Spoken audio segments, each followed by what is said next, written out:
महापरमहंसाय स्वादित चरण कमल चिन्ह मकरंदाय भक्तजन मानस निवासाय श्री रामचंद्राय नमः।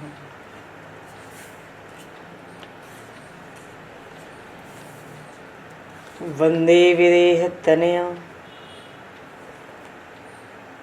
पदपुंडरीकं केशौरसौरभसमाहत योगिचेतं हन्तुं प्रतापमनिशं मुनिहंससेव्यं सन्मानशालिपरिपीत परागपुञ्जम्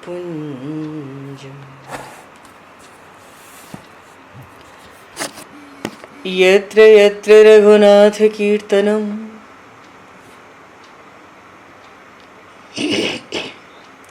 तत्र तत्र कृतमस्तकाञ्जलिं बाष्पवारि परिपूर्णलोचनं मारुतं नमत राक्षसान्तकं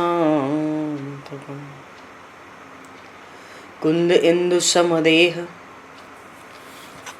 उमारमण करुणायन जाहि दीन परनेह करहु कृपा मर्दन मयन।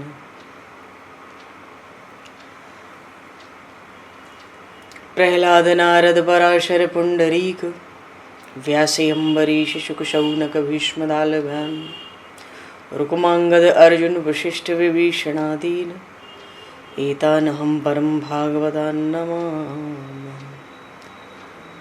श्री सीतानाथ समारंभां श्री रामानन्दार्य मध्यमाम् अस्मदाचार्य पर्यन्तां वन्दे गुरु परम्पराम्।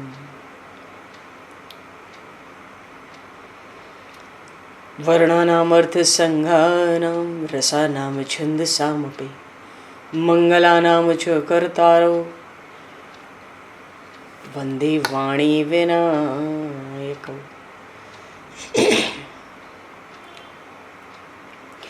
नान्यास्पृहा रघुपते हृदये स्मदीये सत्यं वदामि च भवान् किलान्तरात्मा भक्तिं प्रयक्ष रघुपुङ्गवनर्वरां मे कामादिदोषरहितं कुरु मानसं च। भक्त भक्ति भगवंत गुरु चतुर्नाम वपु एक तिनके पद वंदन के नाशहि विघ्न अनेक। बंधु तुलसी के चरण जिनकी न्यो जग काज कल समुद्र घोरत लगो प्रगट्यो सप्त जहान। श्री गुरु चरण सरोज रज निज मन मुकुर सुधार वर्णो रघुवर विमल यश जोदायक फलचार। हरिशरण श्री राम जय राम जय जय राम श्री राम जय राम जय जय राम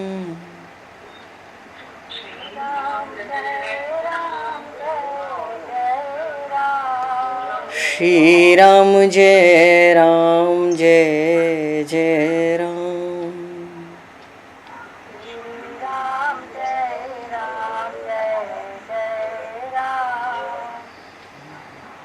जय सिया राम जय जय हनुमान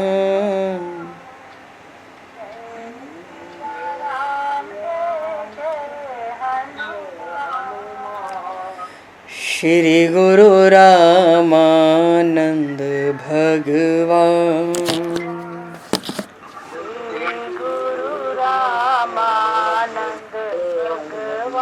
श्री गुरु रामानंद भगवान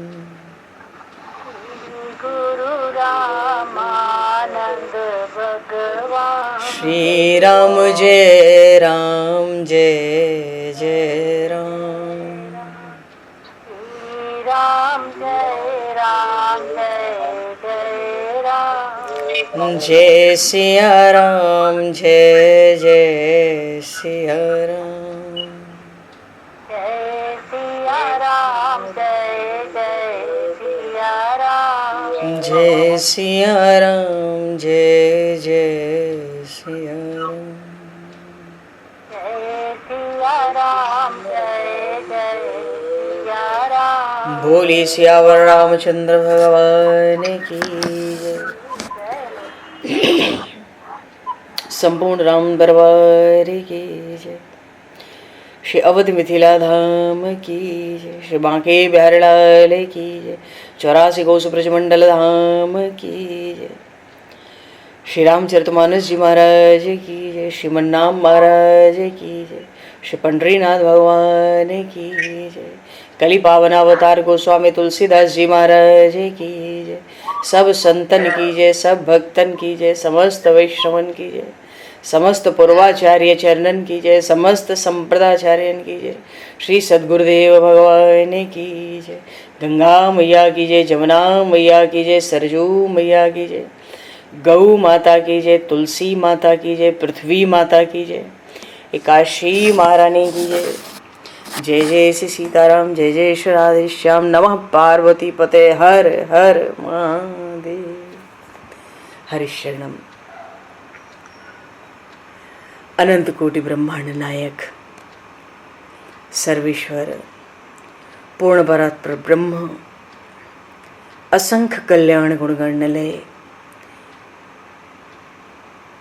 भक्तवांशा कल्पतरु शरणागत वत्सल भक्तवत्सल दीनबंधु दया सिंधु श्री कौशल्य आनंद वर्धन श्री दशरथ नंदन श्री जानकी कंठभूषण भगवान श्री सीताराम जी महाराज की असीम कृपा करुणा से श्री हनुमान जी महाराज की परम पावन भावमयी सन्निधि में महापुरुषों की भावमयी उपस्थिति में एवं आप सभी श्रद्धालु भक्त वैष्णवों की मंगल सन्निधि में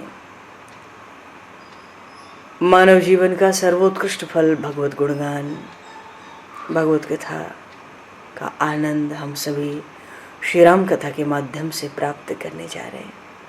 सर्वप्रथम आप सभी भक्त जनों के श्री चरणों में भगवत भाव से सादर वंदन सादर नमन। आप सभी को यथा योग्य जय सिया राम, जय जय श्री राधे हरि श्याम, जय श्री राम।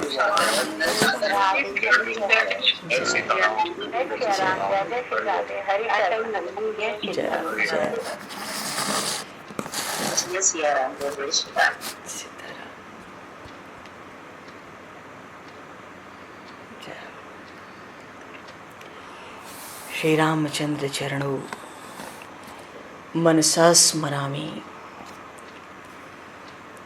श्री रामचंद्र चरणों वचसा गृणामि। श्री रामचंद्र चरणों सरसा नमामि। श्री रामचंद्र चरणों शरणं प्रपद्ये। माता रामो मत्पिता रामचंद्रः, स्वामी रामो मत्सखा रामचंद्रः, सर्वस्वं मे रामचंद्रो दयालुर, नान्यम जाने नैव जाने न जाने। मंगलम कौशलेन्द्रस्य महनीय गुणालये चक्रवर्ती तनुजाय सार्वभौमाय मंगलम। रामं रामानुजं सीतां भरतं भरतानुजं सुग्रीवं वायुसूनं च प्रणमामि पुनः पुनः। नमोस्तु रामाय सलक्ष्मणाय दिव्यै च तस्मै जनकात्मजाय।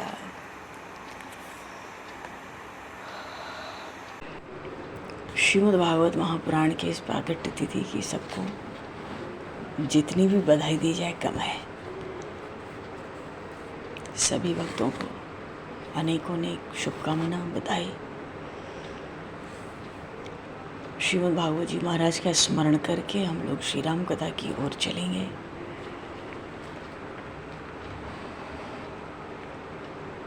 सबसे पहली बात तो है कि भगवान श्री वेदव्यास जी का सबसे पहले नमन है जिन्होंने इस श्रीमद् भागवत महापुराण को प्रकट किया। देवर्षि नारद ने जब उनको चतुश्लोकी भागवत का उपदेश दिया तो 4 श्लोकों की भागवत, ये चतुश्लोकी भागवत भी श्रीमद् भागवत महापुराण के द्वितीय स्कंद में आया है। बोलिए श्रीमद् भागवत महापुराण की जय। तो देवर्षि नारद, वस्तुतः आदि नारायण भगवान ने ब्रह्मा जी को चतुश्लोकी भागवत का सृष्टि के आदि में उपदेश किया था। ब्रह्मा जी ने अवसर पाके देवर्षि नारद को इसका उपदेश किया और इसका उपदेश भागवत में कथा आई। शनकादिकों ने भी एक समय, भक्ति महारानी जब व्याकुल थी ज्ञान वैराग्य पुत्रों के साथ श्रीधाम वृंदावन में, तो उस समय बद्रीनारायण तीर्थ में शनकादिकों ने भी देवर्षि नारद को भागवत सुनाई थी। समय पाकर जब व्यास जी महाराज अतिशय खिन्न हुए सरस्वती गंगा के तट पर, तो उस समय देवर्षि नारद ने उनको श्रीमद् भागवत महापुराण की रचना की प्रेरणा दी। श्री व्यास जी महाराज ने, ये तो साक्षात व्यास नारायण हैं, इन्होंने लिखे तो गणेश जी महाराज 24 घंटा लिखते थे, इसी शर्त पर लिखा, और 24 घंटा कथा बोलते थे व्यास जी महाराज। व्यासम व्यासकरम वंदे मुनिम नारायणम स्वयं यतः प्राप्त कृपा लोका लोका मुक्ता कलेर ग्रहात। ऐसे श्री व्यास जी महाराज को, उनके श्री चरणों में हमारा कोटि कोटि नमन। और श्रीधर स्वामी ने व्यास जी श्रीमद् भागवत पर जो टीका की, कौन नहीं जानता श्रीधर स्वामी का नाम। श्रीमद् भागवत की टीका में श्रीधरम वंदे श्रीधरैक परायणम यस्यैव श्री प्रसादेन श्रीधरेय यस्यैव श्री प्रसादेन श्रीधरेयम कृतः कृता। और इसका गान करने वाले, निर्माण तो किया व्यास जी महाराज ने और इसका गान किया अपनी वाणी में श्री सुखदेव जी महाराज ने। बोलिए श्री सुखदेव जी महाराज की जय, श्री वेद व्यास जी भगवान की जय। सुखदेव जी महाराज ने भागवत का क्या ज्ञान किया, गान किया। भगवान, ये तो उनकी वंदना में एक जगह आया, यह स्वानुभावम अखिल श्रुतसारमेकम आध्यात्म दीपम अतिथितीर्षताम तमोन्धम संसारणाम करुणायाः पुराण गुह्यम तम व्यासोनुप मयामि गुरुम मुनीनाम। इस श्रीमद् भागवत पुराण के तो गुरुदेव श्री सुखदेव जी महाराज ही हैं। तो ये जो श्रीमद् भागवत, ये तो अत्यंत गोपनीय रहस्यात्मक पुराण है, क्योंकि ये भगवत स्वरूप का अनुभव कराने वाला है। इसमें समस्त वेदों का सार है। इतनी व्यवस्था क्यों है? संसार में फंसे हुए जो लोग इस घोर अज्ञान के, मोह के अंधकार से पार जाना चाहते हैं, दुख के समुद्र से पार होना चाहते हैं, उनके लिए ये श्रीमद् भागवत महापुराण आध्यात्मिक तत्वों को प्रकाशित करने वाला है। इसलिए इसको एक अद्वितीय दीपक कहा गया।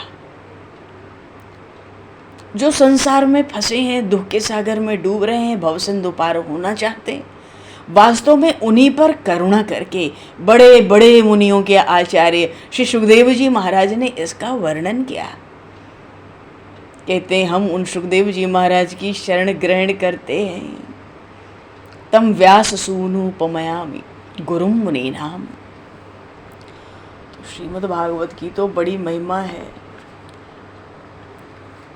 आज श्रीमद् भागवत का श्रवण अवश्य करना चाहिए, अपनी अपनी सुविधा के अनुसार। हम लोग तो स्मरण करेंगे और प्रभु श्री राम की कथा की ओर प्रस्थान करेंगे, क्योंकि स्कंद पुराण के विष्णु खंड में भगवान ने स्वयं अपने श्रीमुख से ब्रह्मा जी से कहा, श्रीमद् भागवतम नाम पुराणम लोक विश्रुतम शृणुयात् श्रद्धया युक्तो मम संतोष कारणम। इस संसार में विख्यात जो श्रीमद् भागवत नाम का महापुराण है, प्रतिदिन श्रद्धा के साथ, यदि एक तो इसका प्रतिदिन श्रद्धा से श्रवण करना चाहिए, क्यों करना चाहिए? कोई श्रद्धा से नित्य एक श्लोक, आधा श्लोक, चौथाई श्लोक का भी श्रवण करता है, कथन नहीं, कीर्तन नहीं, श्रवण, सुन भी ले, भगवान कहते हैं ये ही मेरे संतोष का कारण है। इतने से भगवान संतुष्ट हो जाते हैं। ये कितनी भारी बात है। भगवान ने हमको मनुष्य शरीर दिया, ऐसा शरीर जो देवताओं को भी दुर्लभ रहा। दुर्लभो मानुषो देहो देहिनाम क्षणभंगुर। और ऐसा शरीर पाकर जब अभी तो हम लोक में, फिर हम परलोक जाएं और भगवान संतुष्ट हों कि भाई ठीक है हम तुमसे संतुष्ट हैं, ये कितनी भारी बात है। तो यहाँ तो भगवान कहते हैं कि श्रद्धा के साथ, ब्रह्मा जी से कहा, श्रद्धा से युक्त होके जो प्रतिदिन कुछ भी श्रवण करे, कितना भी श्रवण करे भागवत को, इतने से ही मैं संतुष्ट हो जाता हूँ। इसलिए नित्यम भागवतम यस्तु पुराणम पठते नरः प्रत्यक्षरम भवे तस्य कपिल दानजम फलम। जो प्रतिदिन श्रीमद् भागवत महापुराण का पाठ करता है, उसको एक एक अक्षर के उच्चारण के साथ कपिला गौ दान देने का पुण्य होता है। भगवान कितने प्रसन्न है भागवत से प्रेम करने वालों पर। एक बात है यहाँ, मानो कुछ लोग नियम से भागवत का स्वाध्याय करते हैं, कभी कभार किसी व्यस्तता में या किसी विशेष परिस्थिति में स्वाध्याय न कर सकें, पठन न कर सकें, तो कहीं न कहीं इस रूप में भागवत रखें कि श्रवण कर लें, तो नियम बना रहता है। एक ही श्लोक को श्रवण करने का नियम हो जाए, क्योंकि श्लोक आर्धम श्लोक पादम वा नित्यम भागवतोद्भवम पठते शृणुयाद अस्तु गो सहस्र फलम लभेत। जो प्रतिदिन भागवत का आधा श्लोक या चौपाई श्लोक का पाठ करता है या श्रवण कर लेता है, और क्या चाहिए कलयुग में। इतने से प्रभु प्रसन्न है, प्रभु रीझ रहे हैं। हमारे हृदय को देखे बिना श्रद्धा होगी नहीं तो भागवत जी के पास जाएगा कैसे जीव।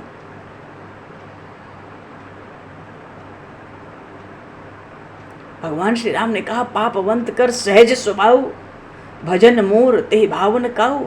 जो पापी है उसको भगवान का भजन अच्छा लगेगा क्या? हर कोई भागवत जी पर चला जाएगा क्या? तो एक श्लोक, आधा श्लोक, चौथाई श्लोक, इतनी महिमा। आप बताओ, जहाँ 18,000 श्लोक हैं, चौथाई एक चरण, श्लोक के 4 चरणों में एक चरण को कहने सुनने की इतनी महिमा। जो प्रतिदिन पवित्र चित्त होकर भागवत के एक श्लोक का भी पाठ करता है ना, वो मनुष्य 18 पुराणों के पाठ का फल पाता है। इसलिए भगवान ने कहा, नित्यम मम कथा यत्र तत्र तिष्ठन्ति वैष्णवाः कलि ब्रह्म्या नरास्ते वै येर्चन्ति सदा मम। जहाँ मेरी नित्य कथा होती है वहाँ नित्य ही विष्णु पार्षद प्रहलाद आदि विद्यमान रहते हैं। जो मनुष्य सदा ही भागवत शास्त्र का पूजन करता है, कलयुग के अधिकार से बाहर हो जाता है। कलयुग का उस पर वश नहीं चलता। और जहाँ यत्र यत्र यत्र भवेद पुण्यम शास्त्रम भागवतम कलौ तत्र तत्र सदैवाहम भवामि तदर्शय्यशः। कलयुग में जहाँ जहाँ पवित्र भागवत शास्त्र रहता है, सब लोग पूजा के स्थान में भागवत रखो। आरती नहीं कर सकते, नित्य ज्योत अलग से दिखाओ, कुछ अलग से भोग, नहीं तो तुलसी पुष्प नित्य। भगवान कहते हैं वहाँ वहाँ सदा ही मैं देवताओं के साथ उपस्थित रहता हूँ। और भैया इतना ही नहीं, तत्र सर्वाणि तीर्थानि नदीन नदी नद सरांसि च यज्ञाः सप्तपुरी नित्यम पुण्याः सर्वे शिलोच्ययाः। वहाँ सब नदी नद सरोवर जितने प्रसिद्ध हैं, तीनों लोक के तीर्थ में सब वास करते हैं। जहाँ भागवत होती है, जहाँ नित्य भागवत का पूजन होता है, संपूर्ण यज्ञ 7 पुरियां, समस्त जितने पवित्र पर्वत हैं, नित्य वहाँ निवास करते हैं।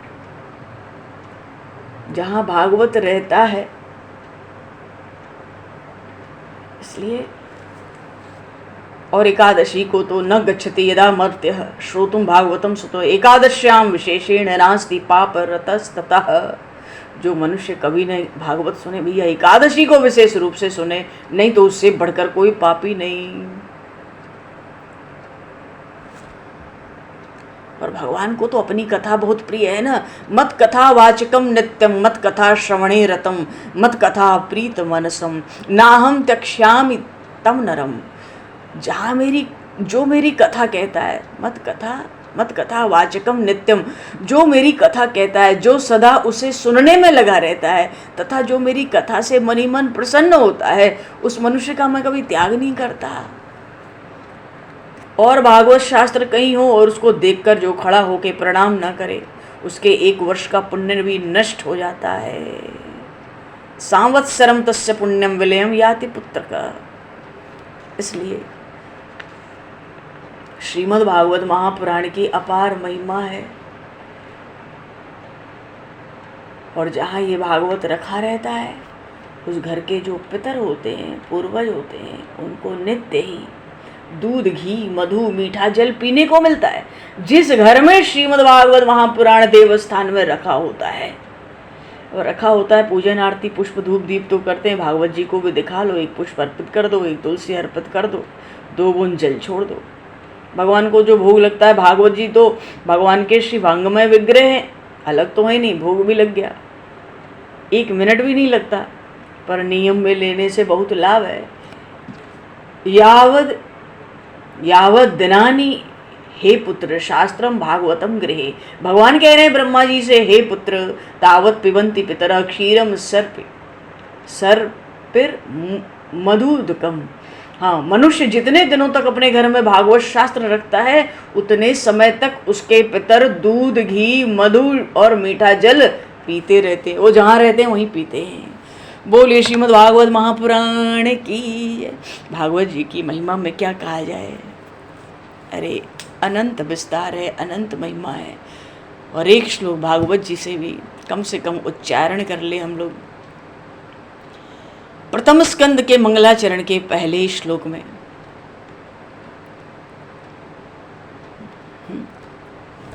जन्माद्यस्य यतोन्मयादितरितस्य चातीर्थस्वभिज्य स्वराट तेने ब्रह्म हृदयादि कवे मुह्यन्ति यत् सूर्यः तेजो वारिमृदां यथा विनिमयो यत्र त्रिसर्गो मृषा धाम्ना स्वेद सदा निरस्तकुहकं सत्यम परम धीमहि। ध्यान बताया, सत्यम परम धीमहि। तो स्वयं प्रकाश परमात्मा है। संकल्प से ही वेद ज्ञान का ध्यान कर दिया, वेदों के ज्ञान का। इनके संबंध में भाई ये जो प्रभु है ना, इनके संबंध में बड़े बड़े विद्वान भी मोहित हो जाते हैं। संसार तो ऐसा बनाया मृग तृष्णा के जल की तरह, भ्रम ही भ्रम। ऐसी त्रिगुणमयी सृष्टि बना दी, मिथ्या होने पर भी सत्य मालूम पड़ती है।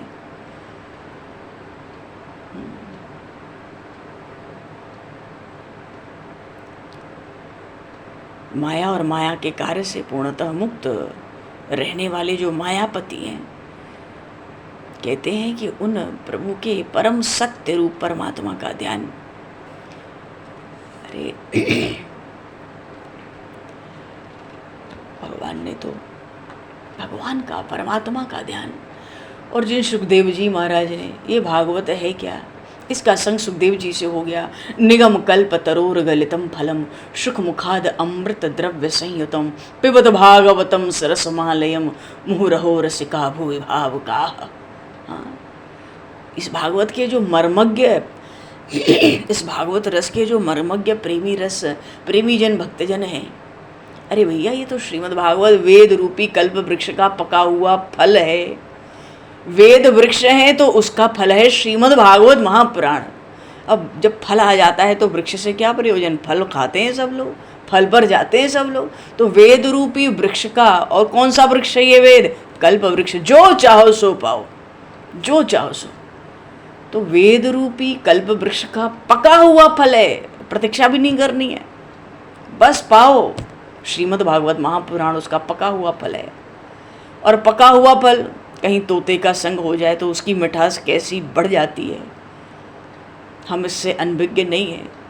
तो ये जो पका हुआ श्रीमद् भागवत के रूप में फल था, वेद रूपी कल्प वृक्ष का, इसका संग हो गया श्री सुखदेव जी महाराज के मुखारविंद से। श्री सुखदेव, ये भी तो शुक है ना, सुखदेव जी के मुख से जब संबंध हो गया तो पका हुआ फल तो देखो पहले था, अब तो ये परमानंदमय अमृत से भी परिपूर्ण हो गया ये श्रीमद् भागवत। और ऐसा फल भैया पिबत भागवतम रसमालय, ये ऐसा फल जिसको पियो तो फल खाया जाता है कि पिया जाता है। पिबत भागवतम रसमालयम मुहुरहो रसिका भूय भाव का। ऐसा फल, अब जिस फल में छिलका हो ही ना, गुठली हो ही ना, त्याज्य अंश कुछ हो ही ना, तो फिर तो वो पीना ही है। खाने की क्या आवश्यकता, जब छिलका नहीं, गुठली नहीं, कुछ भी त्याज्य नहीं, तो पीना है। तो इसलिए कहते हैं जब तक शरीर में चेतना रहे तब तक इस दिव्य भगवत रस का निरंतर बार बार पान करते रहो। क्यों? ये पृथ्वी पर ही सुलभ है। बोलिए श्रीमद्भागवत महापुराण की, श्री व्यास नारायण भगवान की, श्री सुखदेव जी महाराज की। और भैया यहाँ तक श्रीमद्भागवत महापुराण के जितने प्रेमी जन, रसिक जन हैं, मर्मज्ञ जन हैं, उन सब की जय हो, क्योंकि भागवत की इतनी अपार महिमा है। बताओ, एक श्लोक, आधा श्लोक, चौथाई श्लोक से प्रभु संतुष्ट होते हैं। नित्य कोई श्रवण कर ले, और अब और क्या चाहिए जीवन में? कलयुग में भागवत का उच्चारण भी कर दो एक श्लोक का, तो लगता है भागवत की कथा चल रही है। बताओ। बोलिए सियावर रामचंद्र भगवान की। एक श्लोक के उच्चारण से ऐसा आनंद आ जा रहा है, क्या चाहिए? श्री रामचरितमानस जी महाराज की जय। ये इतना रसपूर्ण आनंददायक है ये श्रीमद् भागवत। ये रसपूर्ण तभी नहीं लगता है ना जब हम इसके पास जाते नहीं हैं। रामचरित जे सुनत अघाई, रस विशेष जाना तिन नाही। कोई कह रहे हमने जन्म भर रामचरित्र सुने, रामायण सुने, अब आप सुनो, आप कहो। उन्होंने कुछ नहीं जाना उसका रस। ऐसे ही भागवत है। जीवन ऐसा हो कि भागवत के बिना रह न सकें, रामायण के बिना रह न सकें, भक्त चरित्रों के आश्रय के बिना रह न सकें। बस काम बन जाता है धीरे धीरे सब, क्योंकि बनाने वाले प्रभु हैं। जब एक श्लोक के श्रवण से वो संतुष्ट हो जा रहे हैं, ऐसे प्रभु कहाँ मिलेंगे? और वैसे भी ये प्रभु ऐसे हैं। गोस्वामी जी कहते हैं, कोमल चित अति दीन दयाला, कारण बिन रघुनाथ कृपाला। कारण बिन रघुनाथ कृपाला, ये तो ऐसे कृपालु है क्योंकि अविरल भगति मांगी बर गीत गयऊ हरिधाम। अविरल भक्ति, विशुद्ध भक्ति, अनुपायनी भक्ति का वर पाके गिरिराज जटायु को सदगति मिली, प्रभु के धाम गए। और प्रभु तो एक सामान्य पुत्र की तरह उनकी क्रिया कर रहे हैं, अंत्येष्टि क्रिया। तो ऐसा कोमल चित्त, ऐसे दीनों पर दया करने वाले, अकारण कृपा करने वाले प्रभु कहाँ मिलेंगे? और भगवान शिव माता पार्वती से कह रहे हैं ना, सुनो उमाते लोग अभागी, हरितज हुई विषय अनुरागी। क्योंकि ये उमा पूर्व जन्म में सती थी, और इसी प्रसंग में भगवान को वराहावस्था में देखकर इनको भ्रम हुआ था। भगवान शिव भी मौका देखकर कहते हैं, सुनहु उमाते लोग अभागी, हरितज हुई विषय अनुरागी। मेरे इष्ट देव, ये प्रभु बड़े दीनदयाल, बड़े कृपालु, बड़े कोमल चित्त के। अच्छा, भगवान को जब विरह अवस्था में आते प्रभु, विरह व्यापता तो देवता सोचते क्या करें, 2-3 दिन प्रभु विरह में घूमे, तब तक जटायु जी मिल गए, सब भूल गए। ऐसा कोमल चित्त। एक अधम पक्षी के भी दुख को देखकर प्रभु श्री जानकी जी को भूल जाते, और फिर चलने लगे। पुनि सीत ही खोजत दो भाई, चले बिलोकत बन बहुताई। बड़ा सघन वन है। अब जटायु जी ने कह तो दिया था कि दक्षिण की ओर रावण ले गया है, तो प्रभु भी खोजते हुए दक्षिण की ओर और बढ़े। तो बड़ा सघन वन है ना, अब तो निर्जन स्थान है। ऋषि मुनियों के आश्रम, महर्षि अगस्त के आश्रम के आगे ही ऋषि मुनियों के आश्रमों का बड़ा अभाव है। कौन जाकर रहेगा? ये तो सब रावण का साम्राज्य है उधर। तो संकुल लता बिटप घन कानन, बड़ा सघन वन है। इतने लता पता वृक्ष हैं कि मानो मार्ग दिखना भी कठिन है। हाँ, पशु पक्षी खूब दिख रहे हैं, हाथी हो सिंह हो खूब दिख रहे हैं, और गोस्वामी जी तो प्रभु को चलने नहीं देते ना। जब भी प्रभु चलते हैं, अब वो जनकपुरी पहुंचना हो, चाहे प्रयाग पहुंचना हो, चाहे श्रृंगवेरपुर, चाहे चित्रकूट, गोस्वामी जी को अच्छा लगता नहीं प्रभु चलते हैं अपने कोमल चरणों से, वो झट पहुंचा देते हैं गंतव्य पर। पुण्य सीत ही खोजत दो भाई, चले बिलोकत बन अधिकाई, संकुल लता बिटप घन कानन, खग बहु खग मृग गज तह गज पंचानन। और बस झट गोस्वामी जी ने कह दिया, आवत पंथ कबंध निभाता, ते सब कही साप कह पाता। और कबंध का वध होगा, ताहि देहि गति राम उदारा, शबरी के आश्रम प्रभु धारा। प्रभु को तो चलने ही नहीं देते, कबंध कहाँ मरा और कहाँ महर्षि मतंग का आश्रम। पर गोस्वामी जी का ऐसा प्रेम है प्रभु के चरणों में, चलने नहीं देते। ताहि देहि गति राम उदारा, कबंध को भी सदगति दी और शबरी के आश्रम पग उदारा।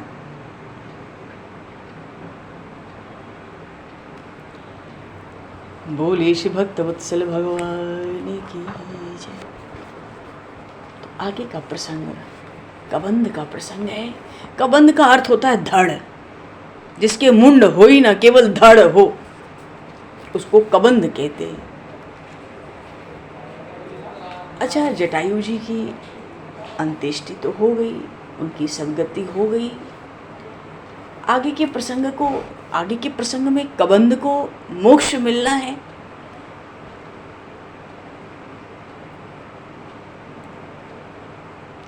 वन में प्रभु चल रहे हैं, दारुण स्थिति है, निर्जन वन है, और वो भी शत्रुओं का भी तो प्रदेश है, रावण का क्षेत्र है ना, एकाकी पड़ा हुआ वन है। प्रभु चल रहे हैं। अरे इसकी कल्पना भी बड़ी कठिनाई से हो सकती है, प्रभु इस समय किस दारुण वन की ओर बढ़ रहे हैं। घोर वन है, कहीं मुनियों के आश्रम आसपास नहीं, मायावी राक्षसों का प्रदेश है। और ऐसी स्थिति में एक तो विरह की ऐसी अवस्था, ऊपर से श्री जानकी माता का अपहरण करके कोई ले गया तो उनकी खोज करनी है। कितनी चतुराई प्रभु ने की, लेश किसी को पता नहीं चलने दिया कि हाँ हमें पता पड़ गई है, रावण ले गया दक्षिण दिशा में। किसी शत्रु को सावधान होने नहीं दिया। एक बिरही की तरह प्रभु डोल रहे हैं भाई के साथ। अरे ये तो लीला पुरुषोत्तम है भैया, इनकी लीलाओं का कोई पार नहीं है। बार बार प्रभु वियोग से विह्वल होते हैं। अब कोई पर्णकुटी तो बनानी नहीं है, क्योंकि श्री जानकी मैया है, नहीं तो पर्णकुटी काहे बात की। कहीं भी वृक्ष के नीचे रात्रि काट देनी थी जब जहां होते। अब तो प्रभु अगर श्री लक्ष्मण जी पत्तों की शैया भी लगाते भूमि पर किसी वृक्ष के नीचे, प्रभु व्याकुल हो जाते, हासीते। रात्रि को प्रभु निद्रा भी नहीं लेते, दिन में विश्राम का नाम ही नहीं है। क्या कारण है? कारण एक ही है, ये यथा माम प्रपद्यन्ते तांस्थेयो भजाम्यहम्। 11.5 महीने छाया की श्री जानकी माता लंका में रही, पर वहां कभी लेटी नहीं, कभी सोई नहीं, उस बीच में कुछ खाया पिया नहीं। वही देवराज इंद्र अशोक वाटिका में आते ही जो एक बार ब्रह्मा जी का दिया पायस दे दिया, कि भूख प्यास लगेगी नहीं, कोई श्रम होगा नहीं, आप तो आनंद रहो। अब प्रभु का तो स्वभाव है, जो मुझे जैसे बसता है मैं उसको वैसे बसता हूँ। ये यथा माम प्रपद्यन्ते तांस्थेयो भजाम्यहम्। तो उधर निद्रा श्री जानकी माता लेती नहीं, तो रात्रि में प्रभु भी निद्रा लेते नहीं।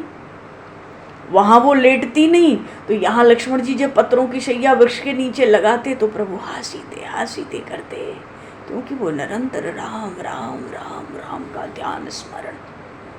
प्रभु का अपने वश में तो कुछ है ही नहीं। भगवान के जो प्रेमी भक्त हैं, भगवान तो उनसे परतंत्र हैं, उनके प्रेम के अधीन हैं। अब तो ये स्थिति हो गई कि लक्ष्मण जी महाराज किसी भी प्रकार से अपने उन महान अग्रज को कंद मूल या फल खिला नहीं सके।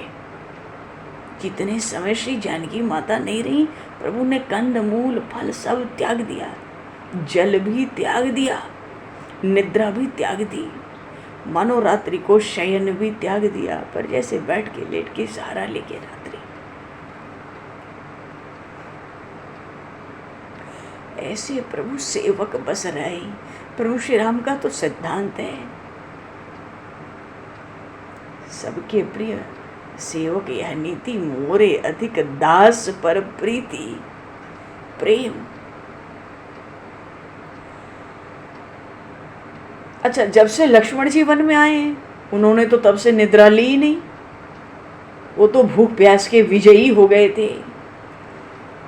पर अपने आराध्य उन महान अग्रज का अनाहार कुछ भी स्वीकार नहीं करना, कंद मूल फल उनके हृदय को मानो मथ डालता था।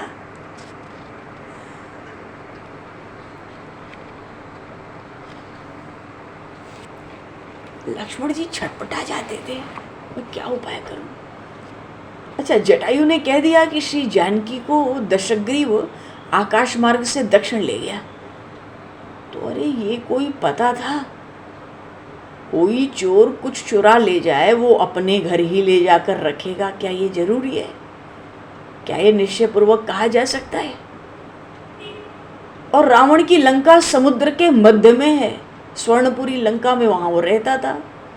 हो सकता है किसी अपने अधीन किसी राक्षस सेनापति, राक्षस राजा या अपने किसी अनुचर साथी या सहानुभूति रखने वाले जो संसार में उसके भरे पड़े थे कि पाताल में ले गया, कि दैत्य दानव के यहाँ रख दिया। पृथ्वी पर भी अनेक राक्षस हैं। कौन कह सकता था कि रावण ने श्री जानकी माता को ले जाकर छिपाया कहाँ है? आकाश, पाताल, पृथ्वी, फिर समुद्र से घिरी मध्य में इसकी स्वर्णपुरी लंका। अब दंडकारण्य से दक्षिण गया। अरे दक्षिण कहाँ गया? कितनी दूर दक्षिण गया? अब पंचवटी से दक्षिण में देखें तो भारत का पूरा दक्षिणी प्रदेश ही पड़ा हुआ है। उसमें बहुत से पर्वत हैं, बड़ा सघन वन है।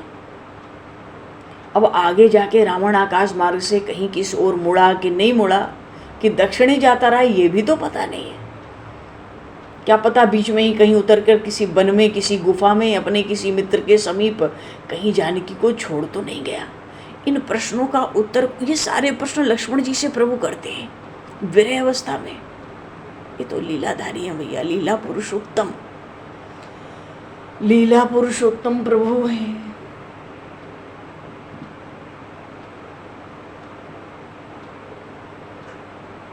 अच्छा, यही तो रावण था। माता कौशल्या का, जब भगवान श्री राम की माता कौशल्या का जब विवाह नहीं हुआ, उससे पहले ही अपहरण किया था। तो लंका तो ले नहीं गया था। प्रभु को बात पता थी। प्रभु लक्ष्मण जी से कहते हैं, माता कौशल्या का विवाह से पूर्व उसने अपहरण किया। देखो लक्ष्मण, वो लंका नहीं ले गया, एक पेटिका में बंद करके महामत्स्य को दे दिया। फिर वो कुछ ऐसा कर भी तो सकता है। और कहीं हम दूर जाएं और कहीं आसपास ही उसने श्री सीता को छिपाया हो।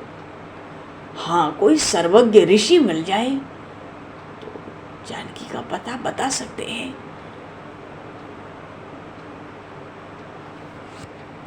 कोई सर्वज्ञ ऋषि मिल जाए। अब महर्षि अगस्त का आश्रम तो पंचवटी से उत्तर था, प्रभु आए दक्षिण, रावण गया था दक्षिण में। भगवान श्री राम लक्ष्मण दक्षिण की ओर जा रहे हैं। अब दक्षिण में आगे एक ही आश्रम बचा है, वो आश्रम है महर्षि मतंग का। प्रभु उसी ओर बढ़ रहे हैं।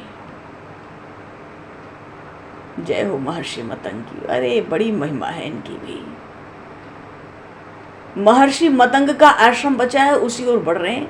कहीं कोई ऋषि बीच में भी कुछ बता सके। अच्छा, ये जो मायावी रावण था ना, ये कहाँ ले गया, क्या करता है, क्या चेष्टा करता है, इसको ऋषि मुनियों को जानना भी बहुत कठिन था।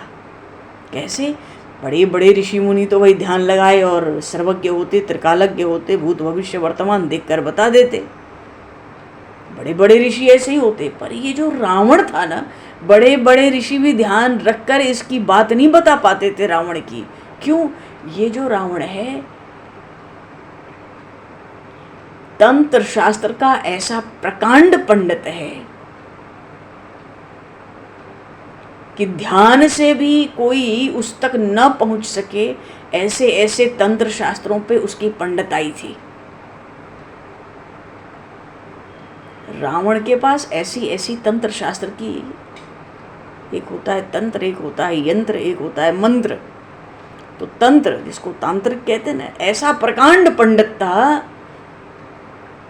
कि उसने अपनी स्थिति को ध्यान के लिए भी अगम्य बना दिया। कोई ऋषि महर्षि ध्यान दे के देवता रावण की चेष्टा का पता नहीं कर सकता। अब बताओ, लेकिन कुछ आशा मिले तब तो चलें प्रभु। लक्ष्मण जी से कहते हैं फिर भी दंडकारण्य की भैया सीमा समाप्त हो गई। प्रभु आगे के वन में चले। कौंच वन आगे आया। मतंग ऋषि का आश्रम था उससे पहले ही, जो मार गए, बड़ा दुर्गम हो गया। एक मनुष्य नहीं दिख रहा है, एक पशु पक्षी नहीं दिख रहा है, प्राणियों से हीन प्रदेश। ये मतंग ऋषि के आश्रम के पहले का मार्ग बड़ा भयावन, बड़ा भयंकर था। पशु पक्षी नहीं, राक्षस भी इस आश्रम, इस वन में प्रवेश करने का साहस नहीं करते थे। तो प्रभु ने लक्ष्मण जी से कहा, ऐसे दुर्गम प्रदेश में मेरी सीता के मिलने की संभावना अधिक हो सकती है। दोनों भाई ऐसे सघन भयंकर वन में प्रवेश कर गए, जहां पशु पक्षी भी नहीं है, राक्षस भी नहीं जा रहे, और ऐसा भयानक वन मानो काटने को दौड़ता हो। तुरंत एक ओर से अंधड़ चलने का शब्द हुआ, बवंडर टाइप।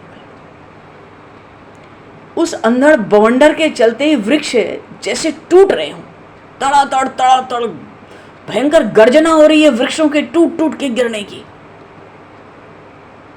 इतने में थोड़ी दूरी पर बड़ा भारी आकार, विशाल आकार, भयानक मुख, बड़े लंबे चौड़े पेट वाली, खुले बाल, व्याघ का चर्म कटी में लपेटे एक राक्षसी दौड़ती आई।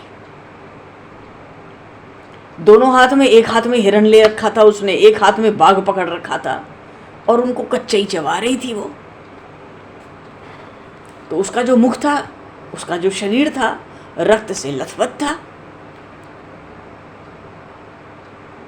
तो जैसे ही दोनों भाइयों को उसने देखा, तो उसके दाहिने हाथ में जो हिरण था ना, उस हिरण को तो उसने पूरा मुख में डाल लिया, और अंधड़ बवंडर के समान दौड़कर लक्ष्मण जी को उठा लिया मुट्ठी में उसने अपने।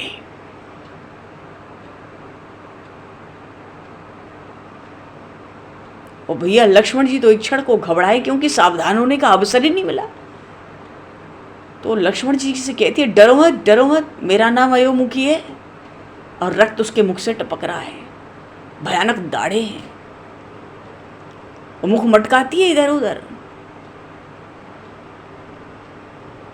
लक्ष्मण जी से, अरे ये राक्षसी भी तो एक से एक है।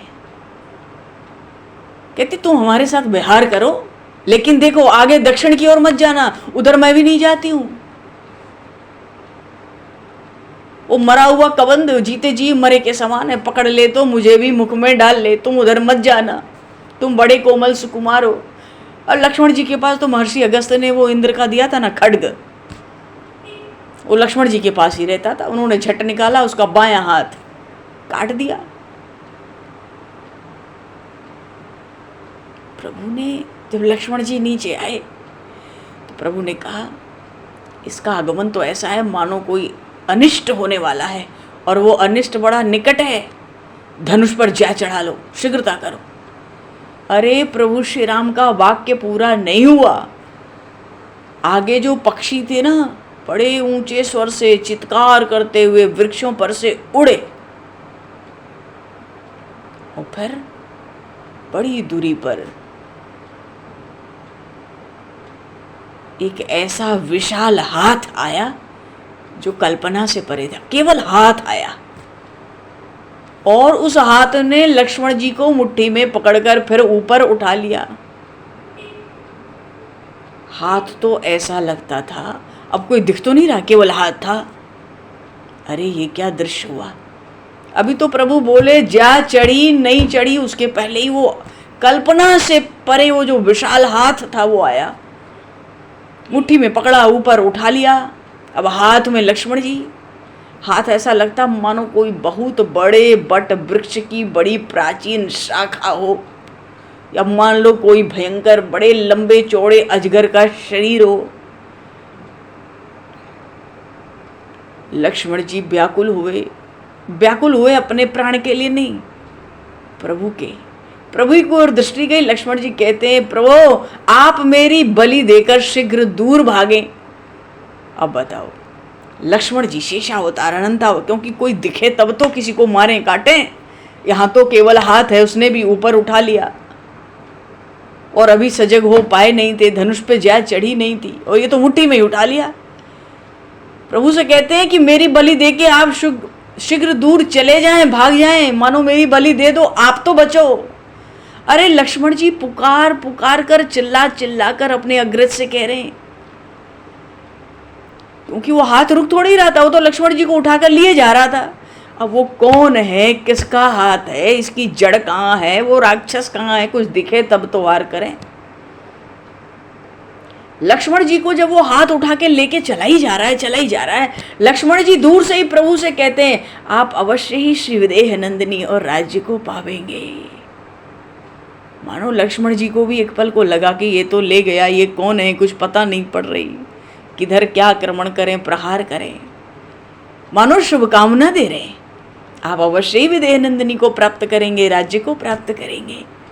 क्योंकि लक्ष्मण जी की यही तो इच्छा थी, मेरे प्रभु राजा हों अवध के, मेरी माता जानकी वहाँ की महारानी बने, मैं सेवादार बनूं। तो दिल की जो बात थी अंतिम घड़ी में निकल आई।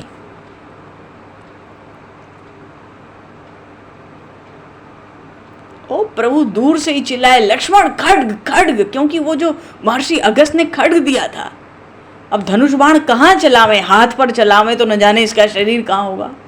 खड्ग खड्ग भगवान ने किया, मानो वो खड्ग मुझे, वो तो लक्ष्मण जी के पास था। तो भगवान श्री राम झपटे और लक्ष्मण जी के हाथ से खड्ग झपट लिया।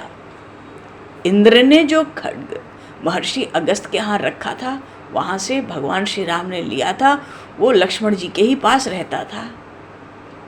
ये जो अयोमुखी राक्षसी अभी आई थी ना, उसके हाथ और उसके भी नाक काट दिए थे लक्ष्मण जी ने उसी से। लेकिन उसके रक्त से उसको साफ कर पाते, स्वच्छ कर पाते, इतना अवसर मिला ही नहीं था। तब तक दूसरी आफत आ गई, दक्षिण बढ़ते ही ये विपत्ति आ गई भयंकर, इसका तो कुछ पता ही नहीं चल रहा इसके जड़ का। तो जब तक प्रभु खड्ग लेते झपट कर, प्रभु ने ले लिया ठीक है, और जब तक लेते न लेते वो जो हाथ था ना, उसने दूसरे हाथ से प्रभु श्री राम को उठा लिया, पकड़ लिया उसने प्रभु श्री राम को।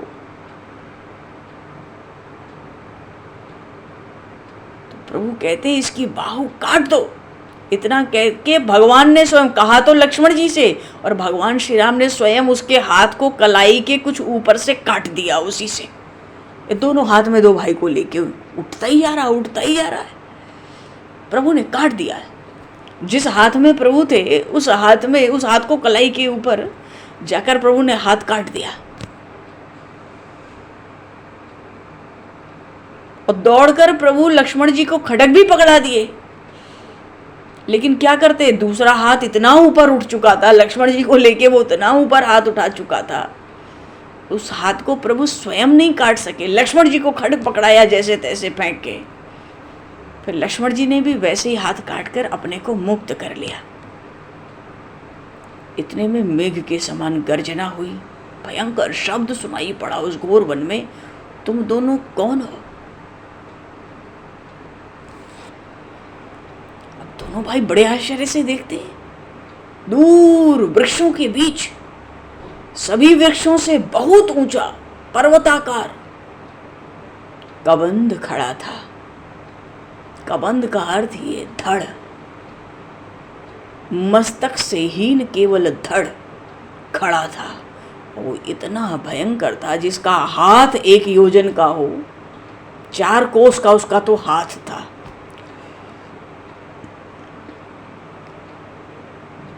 इंद्र का वरदान था, इस हाथ की सीमा में जो आवे सब तुम्हारा आहार है, खा लो। रावण ने अकंपन था ना, हाँ अकंपन गया था खरदूषण तृष्णा का दूत बन के।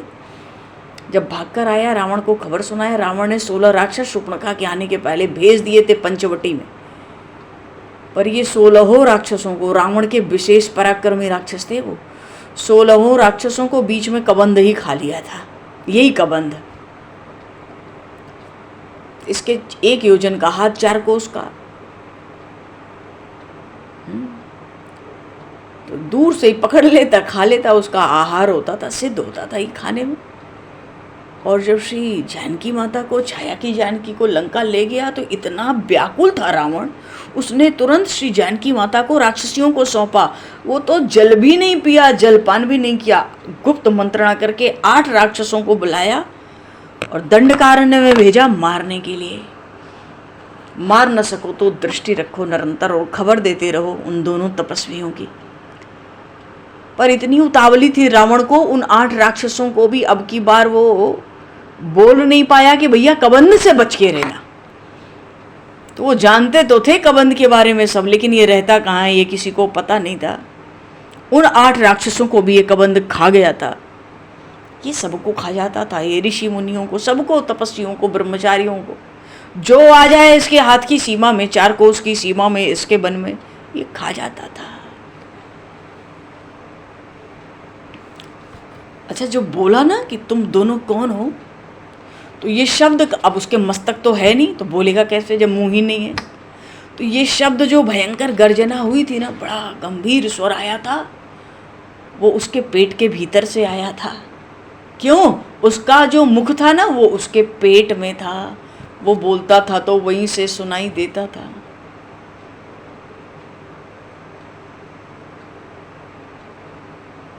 चलो अब तो कबंध का प्रसंग है। अच्छा, इतना विशाल है वो, इतना विशाल था, अगर वो हाथ को मोड़ ले ना, अपनी भुजाओं को अगर मोड़ ले और मोड़ कर मस्तक पर रखना चाहे, मानो अपने हाथ से अपना सिर छूना चाहे, तो उसकी जो हाथ की कोहनी होती थी ना, जो कोहनी थी वो पृथ्वी से पहले ही लग जाती थी। तो उसको अपने हाथ से अपने मस्तक तो था ही नहीं, तो उधर छू भी नहीं पाता था, इतनी विशाल भुजाएं थी उसकी। अब हाथ में तो वही कलाई भी कट गई।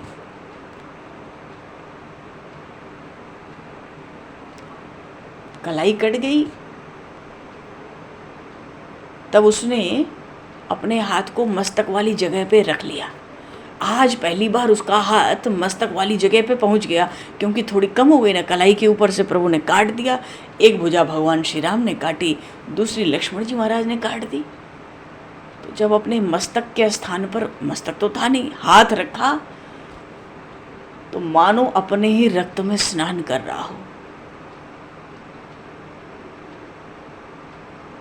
पर उसको क्रोध नहीं हो रहा है, उसको क्रोध नहीं आ रहा है। क्या कारण है? बहुत सुंदर प्रसंग है, पर समय को दृष्टिगत करते हुए प्रभु प्रेरणा से ये प्रसंग आगे ही अब आरंभ हो। बोलिए सियावर रामचंद्र भगवान की जय, श्री राम राजा सरकार की जय। सब संतन की जय, सब भक्तन की जय, श्री सद्गुरुदेव भगवान की जय। तो समय को दृष्टिगत करते हुए 2 पल अभी हम लोग प्रभु के नाम का कीर्तन करके वाणी को विराम दें। आगे का प्रसंग प्रभु कृपा से, भगवत प्रेरणा से आगे लेंगे। श्री राम जय राम, जय जय राम, श्री राम जय राम, जय राम, श्री राम जय राम, जय जय राम, श्री राम जय राम जय जय राम सीताराम जय सीताराम सीताराम जय सीताराम सीताराम जय सीताराम सीताराम जय सीताराम श्री राम जय राम जय जय बोले सियावर रामचंद्र भगवान की जय। समय को दृष्टिगत करते हुए आज यहीं पर वाणी को विराम।